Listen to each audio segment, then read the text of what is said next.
The 9 o'clock news from the BBC with Martin Lewis and Philip Hayton.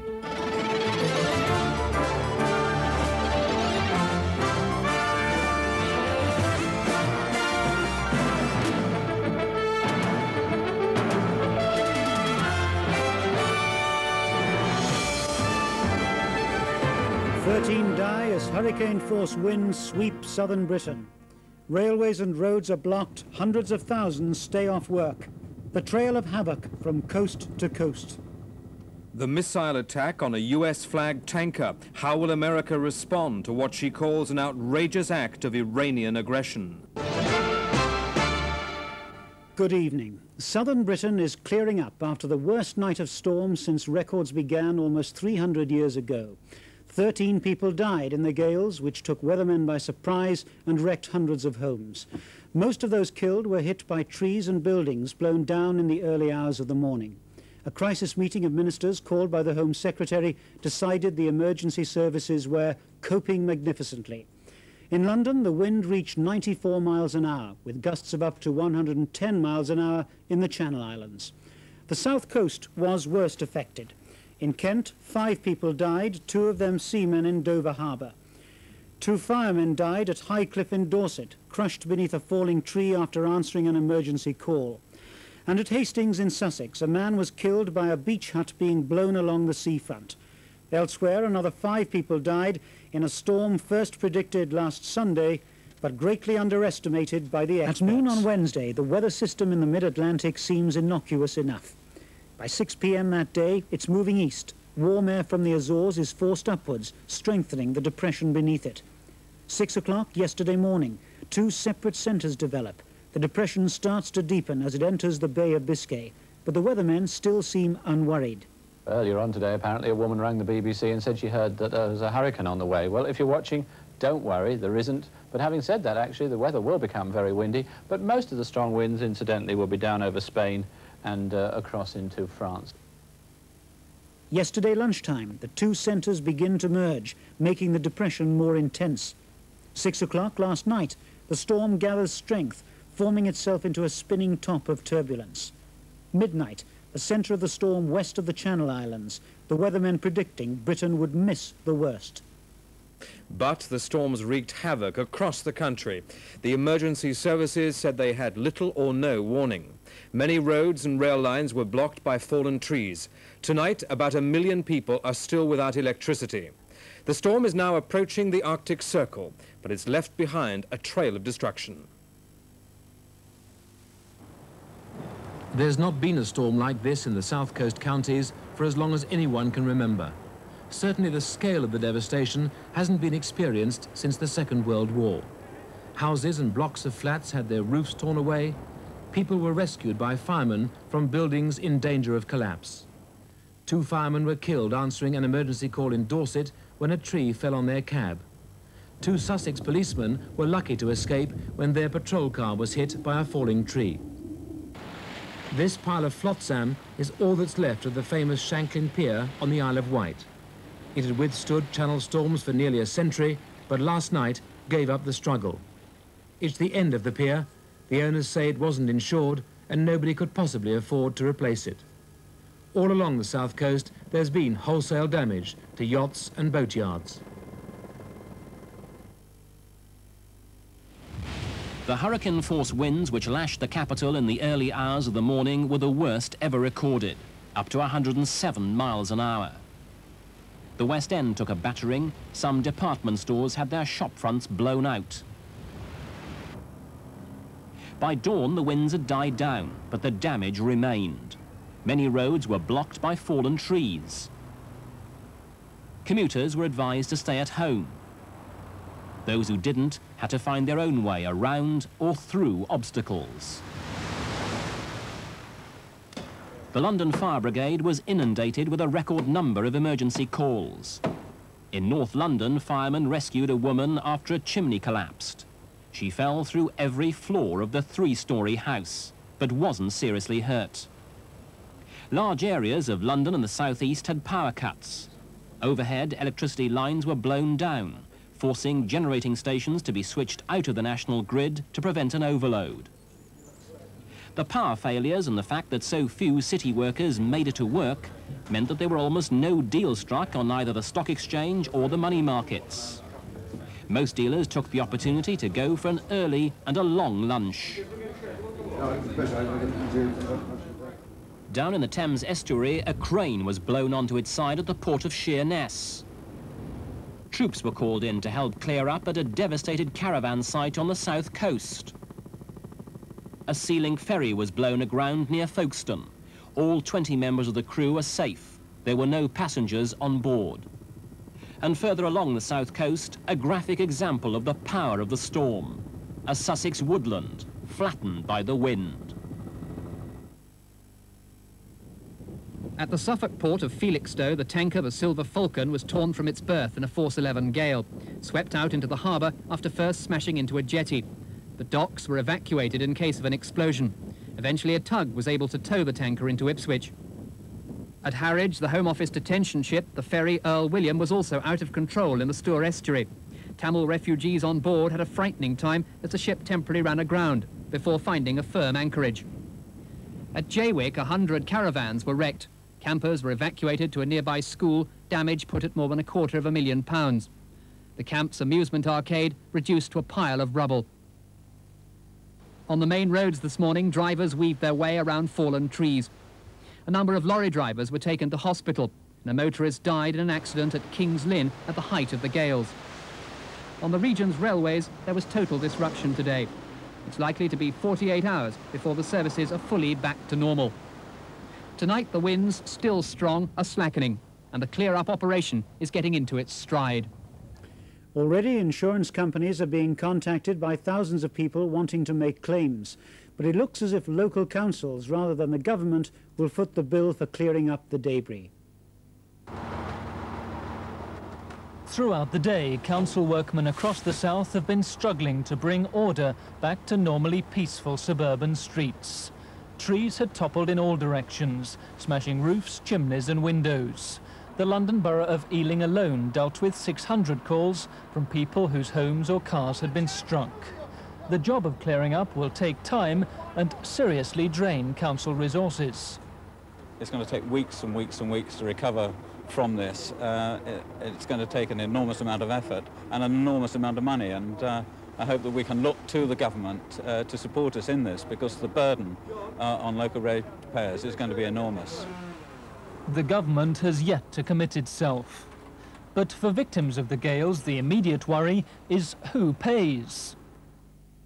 Storm damage to property is covered by most household policies, but there's no cover for third parties. Say if your chimney pot damages your neighbour's property, which isn't insured.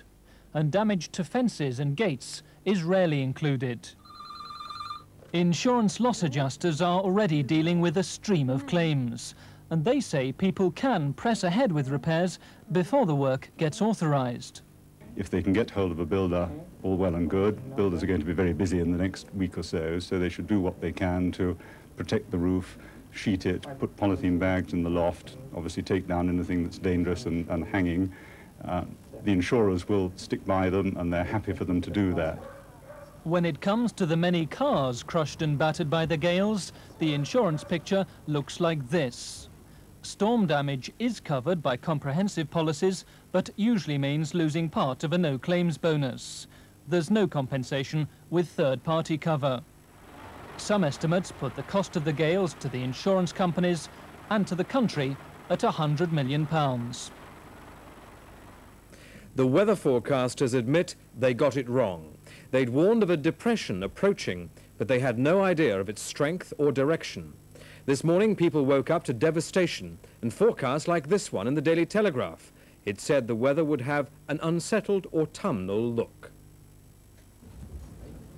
Severe depressions are not uncommon at this time of year, but this was one of the severest. It began when warm, stable air from the tropics tracked across the Atlantic and met cold, unstable air coming down from the north. The cold air forced itself beneath the warm air, the whole mass generating a huge cyclone effect. But this depression was different. Where the masses of air met, the spiralling effect was encouraged by the big differences in temperature and other properties between the two air masses. This generated huge amounts of energy, which deepened the depression at the centre, causing hurricane-force winds.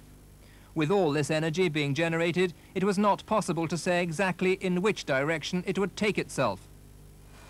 Weather forecasting depends on large quantities of weather information, details of temperatures, winds and so on, being fed into a large computer.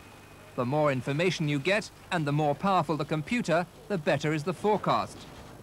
Information comes from weather ships, from 8 weather stations in Britain which release balloons every 4 hours, from aircraft and from satellites.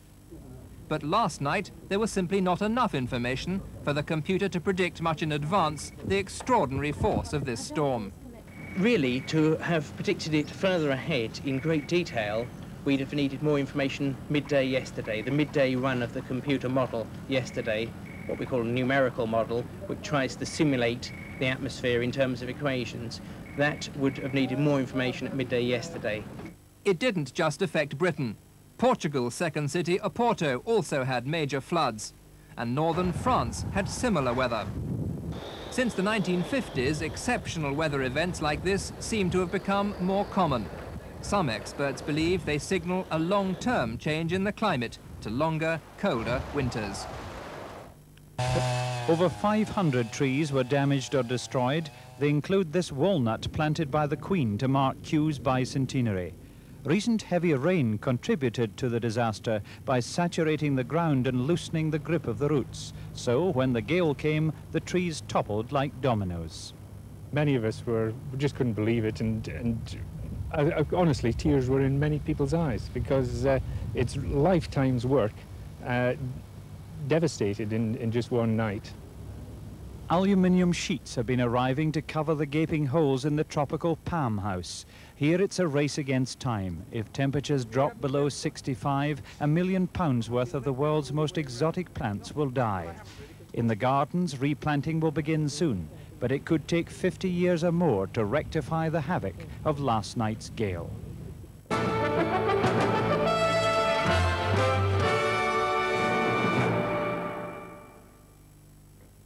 Good evening. The news in the southeast. A major clearing up operation is underway following the effects of this morning's storms, in which 11 people died in incidents throughout the region. Millions of pounds worth of damage was caused to property as the southeast bore the brunt of the freak weather. The effects of this morning's storms mean travellers will face further disruption over the weekend. On the roads, Kent appears to be the worst affected. Dozens of A roads are still blocked. Drivers are advised not to venture out unless they're sure their route is clear. In Surrey, there's no petrol available on the M3. Motorists using that route are advised to fill up before starting their journey. In Hampshire, the A3 is still partially blocked and the emergency telephones are out of order. On the trains, Southern Region report a gradual improvement on suburban lines, but many lines are still blocked, while Eastern Regions say nothing is running from Liverpool Street or Fenchurch Street, at least until midday tomorrow. London buses say services are patchy, while on the London Underground, all lines are operating, but services are reduced by 50%. On the coast, both Townsend Torreston and Sealink have limited sailings. Check with them before setting out. And from Folkestone, nothing's expected to sail for 48 hours. Good evening to you. Well, that's certainly one of the storms that I would like to forget. It was much more ferocious than I thought it would have been yesterday evening. In fact, there's been some very strong gusts, as you can see. We did get one thing right, and that was the strongest winds would be over northern France, up to 140 miles an hour. But you can see the Channel Islands really caught a packet, as did many southern coastal counties, and a lot of strong gusts up over many southern and some eastern and western parts of England and Wales too. But it wasn't windy everywhere, you notice, over Scotland and Northern Ireland. They must have been wondering what we've been talking about for much of the day, because the winds haven't been that strong. They're a little bit on the strong side now up in northeastern parts of Scotland, but really nothing like the ones that we had down here in the south last night.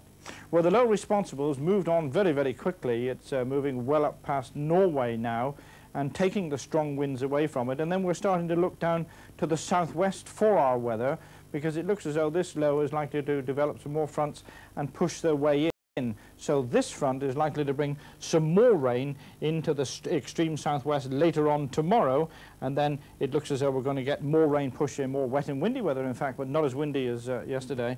Some more wet and windy weather coming across as we go through on Sunday. Well, this is what the computer thinks is going to happen to the rain.